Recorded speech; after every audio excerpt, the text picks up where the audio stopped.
Welcome to Trending Unpacked, the show where we broke down what everyone is talking about and why. And today we are shining a very bright spotlight on something that's, well, it's kind of fascinating. It's a piece of rumored cinema that is just dominating the global conversation. Right, even though it won't hit screens for at least 2 years. Exactly. We are talking about the massive, just sustained online spike surrounding the Super Mario Galaxy movie, which we're expecting to land sometime in 2026. Absolutely. And if you've spent any time at all tracking Google Trends or you're on any gaming forums or film communities, you've seen this title everywhere. It's unavoidable.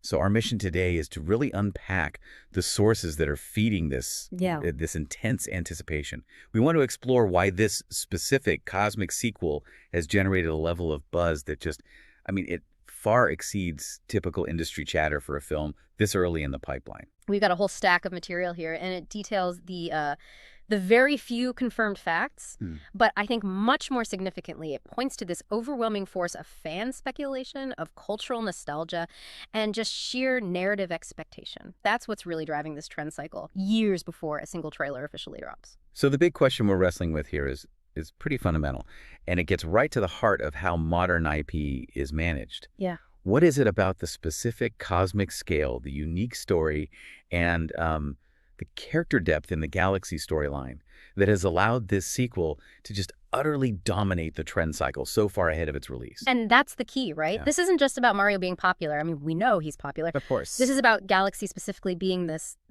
cultural touchstone with almost mythic potential. And that potential is exactly where we have to begin. We need to anchor ourselves in what we actually know, the confirmed foundation that was established by that first film. Okay, so let's unpack this source material by starting with the concrete reality. We know this film is happening. It's positioned as the direct intended follow-up to the, massively successful 2023 Super Mario Bros. movie. And we can't overstate that.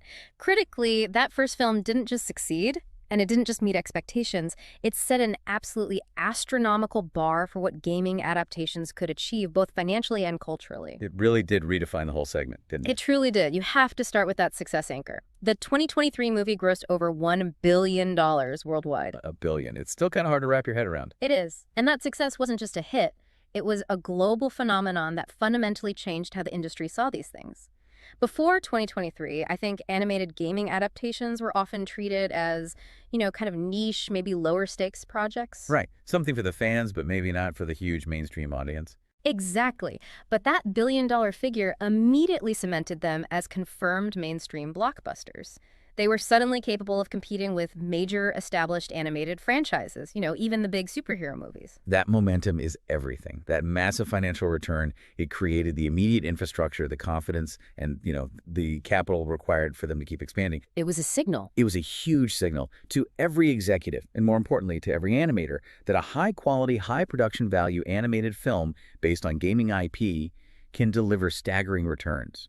And that's because of that massive pre-existing multi-generational fan base. And this leads us right to the confirmed and really crucial production infrastructure. We have confirmation that this new Super Mario Galaxy movie is being produced by Illumination and Nintendo, continuing their partnership. Which is significant in itself. It's very significant because it blends two specific strengths. Illumination has a proven, reliable pipeline for creating these massively accessible family animated hits. They know pacing, they know mass appeal. We got it down to a science. They really do. And blending that reliable production engine with Nintendo's globally recognized, beloved IP, well, that's the formula for sustained success right there. But I do want to challenge that point just a little, based on what the sources are saying about what the fans expect. Because while Illumination provides that reliable engine, they are, historically known for an animation style that prioritizes character comedy and efficiency. Sure, think Minions or the Sing franchise. Exactly. Very effective, simple designs. But the fans who are demanding Galaxy are demanding something very, very different. So is the continuation of this specific partnership a reassurance? Or does it maybe become a source of anxiety given the huge technical leap required? That is a critical tension point that the sources absolutely highlight. The partnership is a reassurance financially and for the comedic tone, for sure. But the technical requirement of Galaxy, you're talking about rendering vast nebulae, intricate architecture for the Grand Observatory, complex gravity mechanics. All these detailed cosmic environments. Yeah. It's a significant step up from the the predominantly localized and cartoony environments of the first film, fans are demanding the visual density of a Spider-Verse or a high-end DreamWorks film, and that pushes Illumination into a totally new realm of visual complexity. So the partnership remains, Yeah, but the pressure on Illumination's technical teams has just escalated dramatically. completely. And it's not just a technical detail, it's a commitment.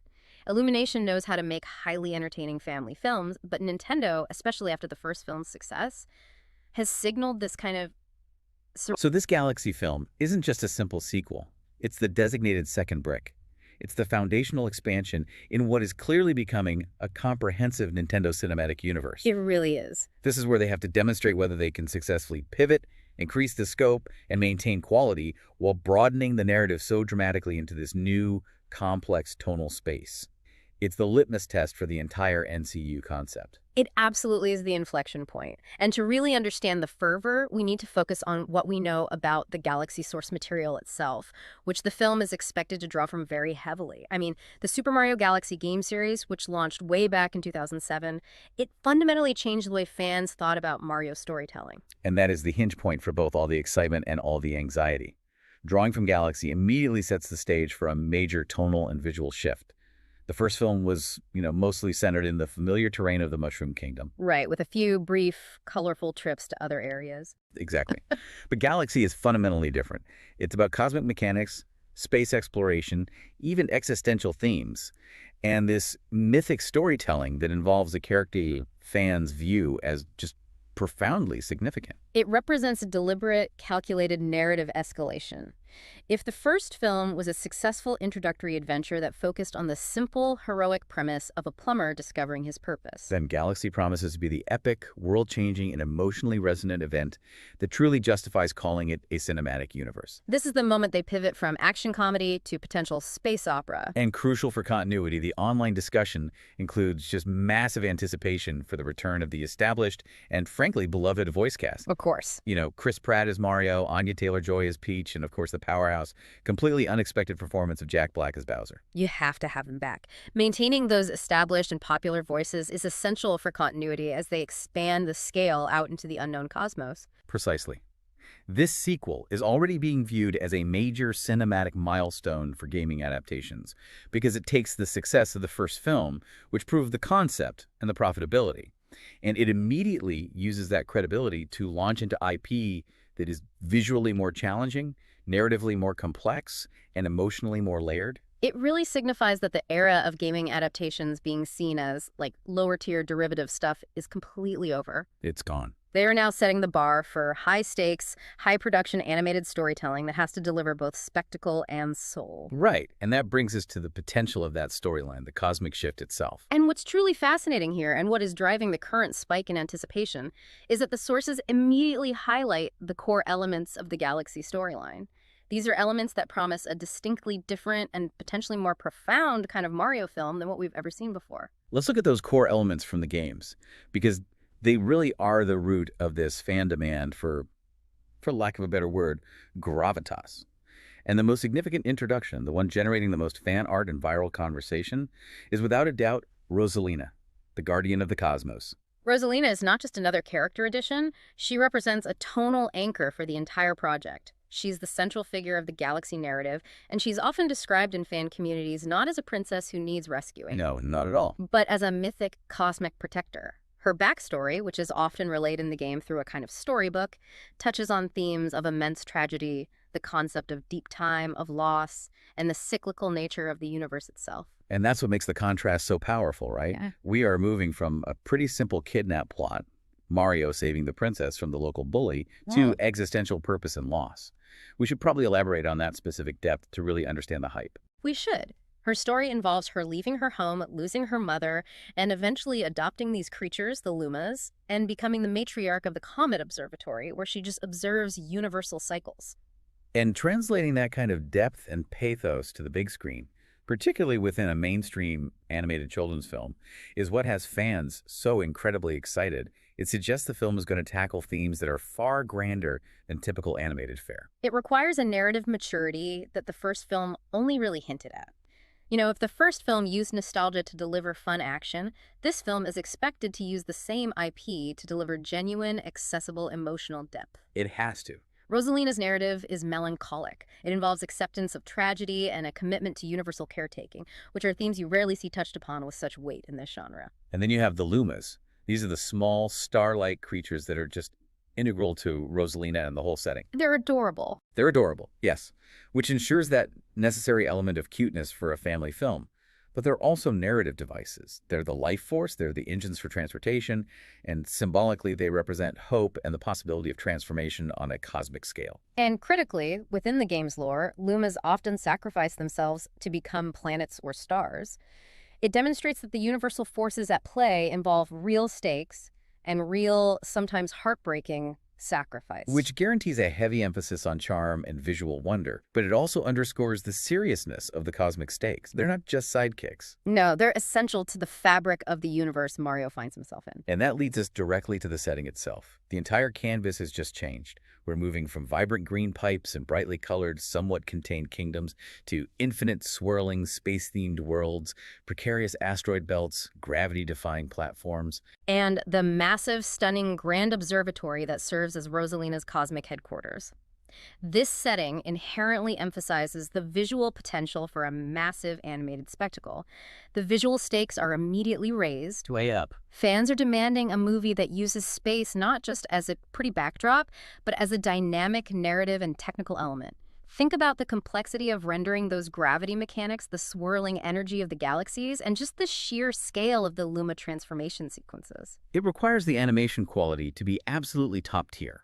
I mean, far exceeding what illumination is traditionally aimed for in terms of visual texture and complex lighting. And this feeds directly into the tonal promise. There's this widespread projection that the film will lean heavily into emotional storytelling in a larger, more mythic tone compared to the straightforward action and pure comedy adventure of the first film. And the sources confirm this expectation is tied directly to the fidelity fans expect them to have toward the source material. We have to emphasize why that tone is expected, because it's rooted in cultural memory.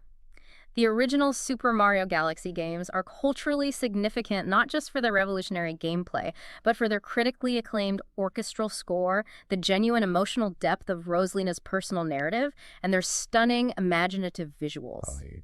Fans are desperate to see that specific blend of wonder, melancholic grandeur, and epic scope translated to animation. That score in particular is iconic. It's lush, it's soaring, and it's often profoundly sad. The sources point out that TikTok edits and fan videos frequently use those orchestral themes to generate intense mood and anticipation. It just shows how deeply those musical motifs resonated emotionally with players. It suggests a film that must have moments of real seriousness, introspection, and visual poetry, which would be a monumental leap for the cinematic Mario franchise. So if we connect this to you, the learner tracking pop culture trends, why should the general audience, the ones who simply enjoyed the first film as a fun popcorn movie, care about a space movie? It's a fair question. Because the source material suggests a massive leap in quality and ambition. It's moving from an action comedy adventure to something that's aiming for the kind of accessible heart and spectacle that defines major animated benchmarks. We're talking about potentially joining the ranks of films known for their emotional heft and visual innovation, like, early Pixar classics, or maybe the grand scale and the deeply integrated emotional arcs of the How to Train Your Dragon franchise. That is the extremely high, almost a daunting level of expectation being placed on Galaxy. It's the difference between a high-energy fun ride and a genuine animated epic that resonates for years. And the online conversation reflects this shared belief that Nintendo and Illumination now have the financial capital and, crucially, the fan trust required to attempt that epic scale. The question is whether they have the technical will to abandon their typically safer animation approach for the visual density required by deep space. And that brings us to why this is all happening right now. Here's where it gets really interesting. This movie is years away. 2026 is the earliest speculation. Yet it's spiking search results and dominating discussions as if the first trailer dropped yesterday. So, what are the current concrete catalysts driving this massive premature trend? The primary engine is what we can call the viral waterfall of user-generated content. Fan anticipation is not waiting for official news. It is actively fueling itself. It's creating its own news cycle that the media then picks up on. That means we're seeing the immediate, powerful impact of user-generated content acting as completely free and highly effective marketing. Totally free. The sources specifically point to the immediate virality of fan art of Rosalina and Luma just flooding platforms like X, Twitter, and TikTok. Artists are rapidly iterating on concept designs, they're guessing at animation styles, creating these fictional scene compositions, and that content is being shared millions of times. It's a self-sustaining ecosystem of desire. A talented artist posts a concept rendering of Rosalina in a highly detailed, very non-illumination style, and within hours, that single image sparks an intense discussion thread about casting or animation technique. And then that discussion generates more conceptual edits. And those edits generate curiosity outside the core gaming fandom. It just spreads. Furthermore, the mood and music component is, well, it's not negotiable. TikTok edits using the specific, recognizable orchestral galaxy music themes. They demonstrate how quickly emotional anticipation and deep nostalgia can translate into highly shareable, evocative content.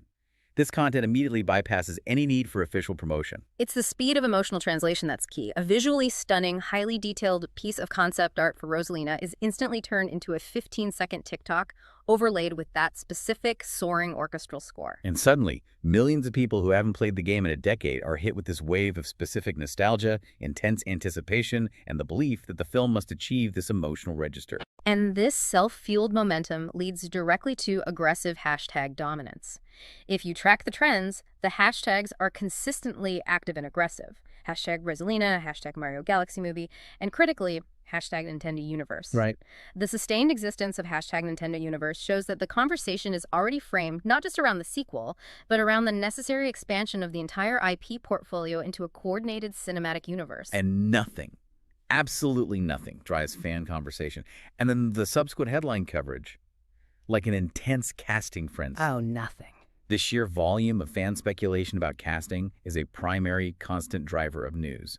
The guessing game around who will voice Rosalina is just relentless. It's become a form of interactive, collective storytelling. And this intensity is justified by the speculation that an A-list actress will take the role, which is a rumor that our sources confirm is circulating very strongly. This isn't just about finding a competent voice actor. No. Fans expect a major, instantly recognizable star to lend genuine gravitas and weight to the character. It kind of echoes the successful star power casting of the first film with Chris Pratt and Jack Black. And every week, it feels like a new A-list name is thrown into the ring, often accompanied by these complex fan-made trailers using existing film footage, which instantly restarts the entire cycle of discussion. And this buzz is then amplified by constant industry commentary and, circulating rumors. We see persistent headlines covering Nintendo's phenomenal financial success and their continued public pursuit of more film projects. Which just reinforces the reality of the NCU and gives weight to all the fan speculation. Exactly. It makes the possibility feel less like wishful dreaming and more like an inevitability that the studios have to live up to. We should also acknowledge the role of unconfirmed leaks. And we have to clarify that these are unconfirmed, but we know that circulating rumors about animation style or direction, or even early studio leaks about production timelines and trailer reveals, they keep the topic boiling hot. Oh yeah, just the whisper that the animation might lean towards a specific higher fidelity look, or that the first teaser is 6 months closer than expected, is enough to ignite a fresh wave of chatter and analysis. And those visual expectations are key to understanding the level of fan demand. Fans are not just hoping for a serviceable sequel. Our sources highlight the specific, almost non-negotiable visual comparisons fans are making online. They are demanding the film's potential to match the aesthetic brilliance and technical density of critical and stylistic hits like Spider-Verse, which is known for its innovation, and How to Train Your Dragon, known for its emotionally expressive character animation and massive world building. That is a tremendously high bar to place on a studio like Illumination, but it reflects the ambition fans feel Nintendo should now pursue given the success of the first film. They saw the visual depth of the first film, and now they expect the pivot to Deep Space to be an exercise in animated ingenuity. They wanted to push the boundaries of what Illumination usually delivers to achieve that mythic, complex aesthetic demanded by the Galaxy storyline. And the technical discussion online about lighting renders and nebula texture is just as intense as the casting chatter. It shows a highly informed audience treating this like a major creative challenge, not just a cash grab. Which gets us to the really big picture stuff. Right. If we connect all these trends, the reason the sequel is trending so hard is because it's viewed not as a standalone story, but as the official gateway, the necessary second step to something much larger. The Nintendo Cinematic Universe, or NCU. That's the term you see everywhere. And the massive industry trend of adaptation universes, essentially the Marvel template applied to animation, is profoundly influencing fan expectations. Fans aren't just speculating anymore. They are actively demanding Nintendo build a seamless multi-film universe that connects all these various iconic IPs entirely through the animated medium. They're treating Galaxy as the moment of realization for that promise. Yeah, it's similar to how, say, Iron Man 2 set up larger narrative structures for Marvel. That's a great comparison. The NCU theory is incredibly strong, it's sophisticated, and it's so detailed online. This speculation involves intense discussion about what the post-credits scene is going to be. Will it be something small, like a simple teaser of a new character? Or will it be a grand visual stinger? Right. Like, will it tease the green Triforce of Zelda? Will we see Samus Aran's ship from Metroid flying past the Grand Observatory just to establish that space is now a shared domain? And we should unpack that challenge because the fan roster of potential IPs being folded into this universe is vast. You mentioned Zelda, Metroid, but also Donkey Kong, Kirby, and more. Donkey Kong seems like the most immediate link, given his successful appearance in the first Mario film. But the fact that Zelda and Metroid, which are properties known for their complexity, deep, often dark lore, and vastly different tones, are being linked, just shows the dizzying scope of fan ambition. And that tonal difference is the monumental narrative hurdle. Zelda involves deep fantasy, mythic heroes, and this recurring struggle over artifacts like the Triforce, which represents the core cosmic forces of power, wisdom, and courage in that universe. A whole different mythology. Completely. And then Metroid is isolated, grim sci-fi horror centered on one bounty hunter. If they follow the universe-building template, the Galaxy film must establish the rules for how these wildly different tones and worlds can coexist under a single animated banner. That is an enormous structural challenge, which is why the speculation around plot mechanics is so crucial. And speaking of plot, let's talk about the essential Bowser variable.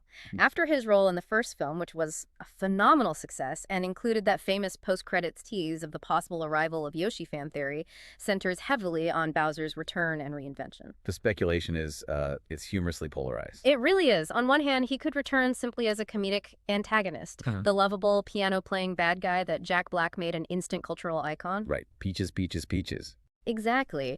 On the other hand, fans are speculating about a potential transformation. Maybe him being manipulated by a larger, unseen cosmic force. They theorize he could become a universal-level threat, which would allow him to maintain his comedic edge while escalating the threat level required for a space epic. But I have to challenge that premise a bit. Can a villain truly serve both epic, existential scale, and pure, crowd-pleasing comedy? If he is the one who kidnaps Rosalina, the stakes have to feel real. If he's just being funny, the emotional weight of Rosalina's melancholic backstory is completely undermined. It's the essential NCU balancing act, and the sources reflect this dilemma. You see fans debating whether Bowser needs a serious upgrade or if his comedic role is just too valuable to lose. And beyond the characters, that fans are literally solving Nintendo's logistical problems for them. Fan theories are actively addressing the huge, required question of plot mechanics. Yeah, how do the grounded Mushroom Kingdom characters even jump to the cosmos? How does Mario, who relies on pipes and karting, reach the immense, distant Grand Observatory? Common theories involve utilizing the latent power of the Lumas for intergalactic travel, maybe establishing them as warp conduits. Another major theory suggests that the Mushroom Kingdom's network of pipes, which Mario travels through in the first film, isn't just local plumbing. But it connects to a pre-existing, dormant, universal infrastructure. A cosmic highway that Galaxy will reactivate. It shows fans are critically engaged with the logistical world building required for the NCU to function logically. And this whole intense trend is fueled by potent meme culture and extremely powerful cultural nostalgia. The sources clearly highlight this duality. We're seeing recurring memes like the Rosalina sweep. I've seen that one everywhere. It's a joke indicating her overwhelming popularity and the fan expectation for her to entirely dominate the narrative. And then you have Luma edits and Mario in space mashups. This specific intensity is driven, fundamentally, by the multi-generational appeal of the franchise, but specifically by the fans who hold Galaxy dear. While the first film appealed to everyone, the original Super Mario Galaxy game specifically holds this deep emotional connection for many older fans who grew up with the Nintendo Wii era.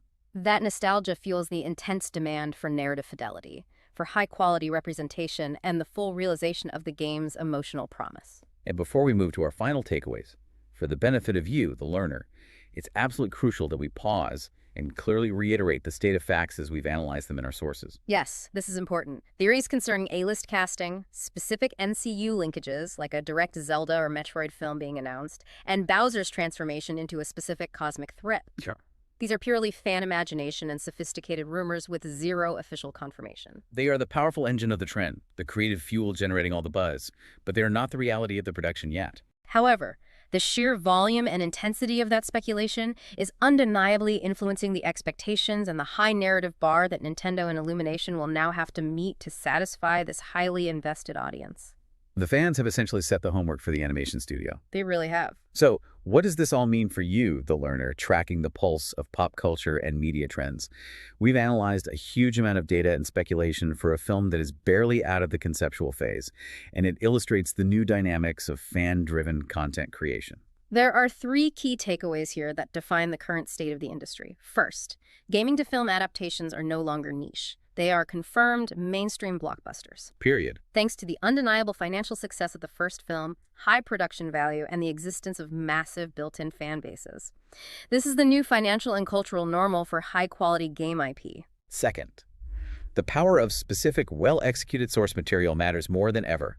The cultural nostalgia tied specifically to Super Mario Galaxy's unique mythic story, its acclaimed orchestral score, and complex characters, especially Rosalina, is elevating expectations for this sequel far beyond what is typical. Fans aren't just excited. They are emotionally invested in seeing a specific, profound story told with fidelity and scale. And third, the Mario franchise.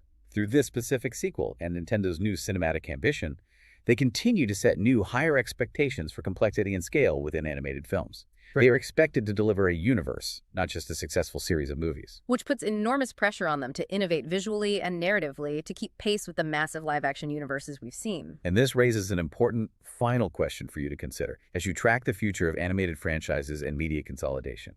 Will the necessity of building an NCU, of having to constantly tease Zelda and Metroid in the background, ultimately dilute the powerful, specific emotional core and mythic depth that made the original Galaxy games so beloved and unique? Or will that universe-building requirement be the necessary fuel for animated franchises to finally compete head-to-head with the live-action superhero universes of the past 2 decades? It's a fascinating dilemma for the creative teams over the next few years. Fidelity to the source or commitment to the shared universe? Thank you for joining us for this in-depth exploration of the sources surrounding the most anticipated sequel that isn't even officially titled yet, the Super Mario Galaxy movie. Next episode, we're unpacking why Xiuhtl Gomez is suddenly everywhere online, from viral edits to new roles and fan commentary.